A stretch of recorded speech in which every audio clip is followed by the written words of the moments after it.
Break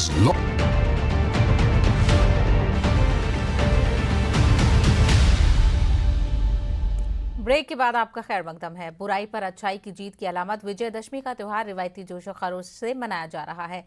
corona guidelines के तहत पूजा पंडालों में खास ख्याल रखा जा रहा है। सदर जमहूरिया रामनाथ कोविंद और वज़ीर आज़म नरेंद्र मोदी ने आवाम को विजयदशमी की मुबारकबाद पेश की है।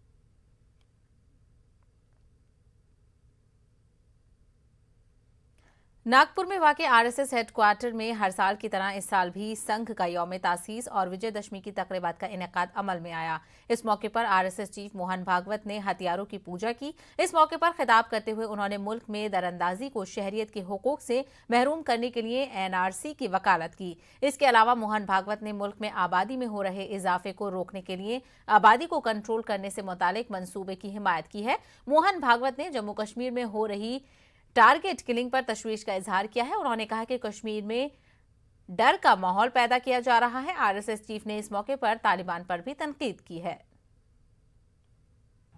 अभी जैसे एक अचानक आ गया, वायव्य सीमा के पार तालिबान खड़ा हो गया। अब तालिबान का पूर्व चरित्र क्या है हम सब जानते हैं, और उसकी जो बातें हो रही है वो दो प्रकार की हो रही है। कभी कहता है कि अच्छे रहेंगे, कभी कहता है कि नहीं हम वही है पहले से। तो इसका एक स्पष्ट संकेत है कि हमसे सावधान रहना चाहिए। और तो और उस समय उसका समर्थन करने वाले जब खड़ा हुआ तब रशिया भी था, तुर्कस्तान भी था, चीन और पाकिस्तान तो आज भी है।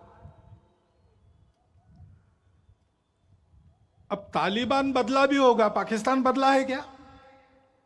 ऐसा तो बिल्कुल नहीं है। चीन का इरादा भारत के बारे में बदला है क्या? ऐसा तो बिल्कुल नहीं है।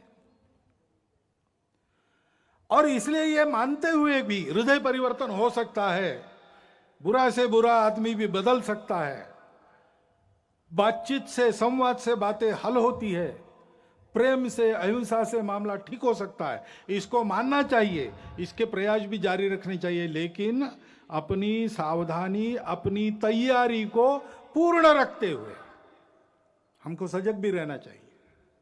अभी 370 हटने के बाद उनके प्रति जो डर था वो भाग गया। अब वो डर से ही काम लेते थे, तो उस डर को वापस लाना उनके लिए आवश्यक है।